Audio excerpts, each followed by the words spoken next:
President Trump signing executive orders to protect American airspace and advance drone and supersonic technology. This is wild stuff. Yeah, that's exactly right. So Kurt Knutsson, better known as Kurt the Cyber Guy, joins us now. Hey, Kurt, good morning to you. And this is of particular interest because this executive order signing is taking place after we saw Ukraine use drones to destroy those Russian bombers in that surprise attack. So what does this executive order do in terms of helping advance drones and supersonic flight technology? Carly, good morning to you. Todd, always good to see you.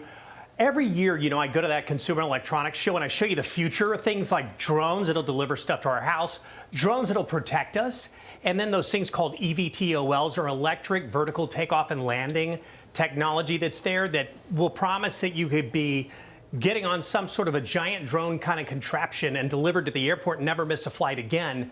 Well, thanks to the president, we are actually going to see these things happen a lot faster because these are going to be, all the bureaucratic stuff is going to get out of the way. I always ask these technology companies behind this stuff, well, this is all great, but when are we actually going to see it? And they'll say, oh, well, we're ready. We're just waiting on the bureaucratic nightmare of getting the chance to even test it out in the United States.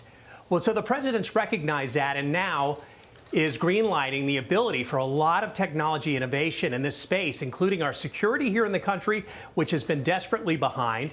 And at the same time, seeing these kind of innovations that you go to these tech shows, you're like, oh my God, this is amazing.